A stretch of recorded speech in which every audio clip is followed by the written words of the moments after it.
It was only the third time since you arrived into the world.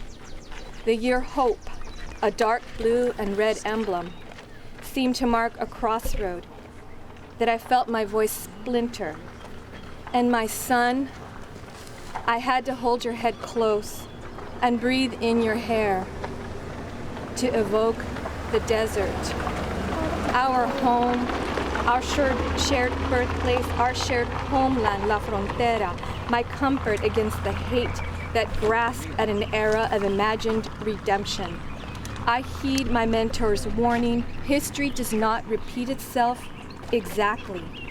Even the similarities are the deliberate, calculated actions of men. Replications.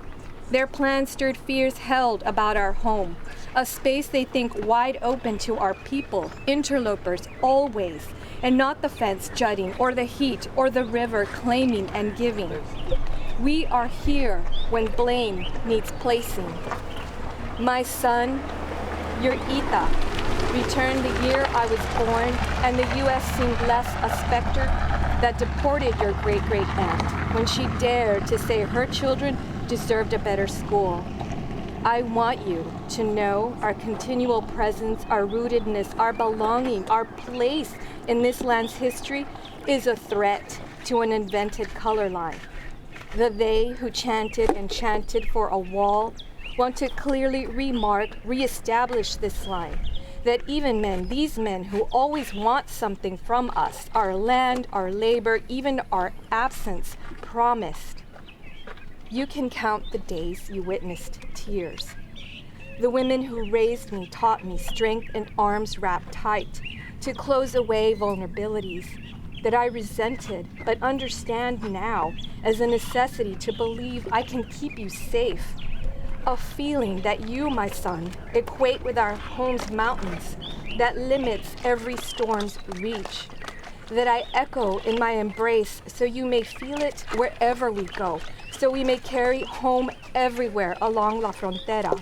Our home where a man who rules in favor of divisions will declare our home, our history, a sliver, and force it into the image of his rhetoric, a war zone that isn't except in necessity.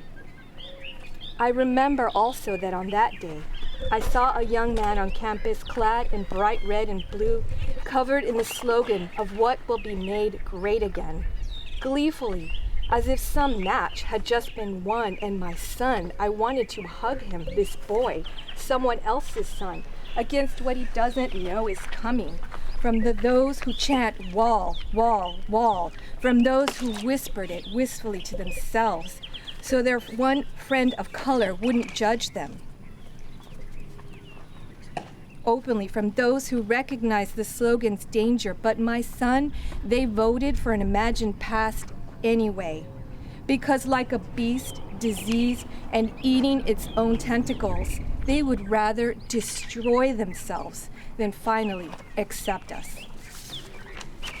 Wow. My favorite.